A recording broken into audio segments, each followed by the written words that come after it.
The beloved inspection train Dr. Yellow T4 retired in January due to aging. Dr. Yellow inspected railroads and collected data for Shinkansen safety and was said to bring luck to those who saw it. The train was transported to Nagoya's Skmaglev and Railway Park, where an event to archive the train was held on June 7th. Around 40 fans were chosen by lottery to attend the event. Participants used their own hands to push Dr. Yellow 10 meters into the exhibit space.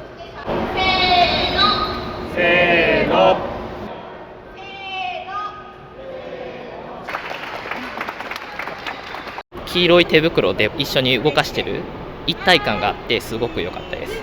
自分の手の力で動いてるんだなっていうのがすごい感じて嬉しかったです。Later, participants ate from a bento made in the image of Dr. Yellow while they sat in a train next to Dr. Yellow.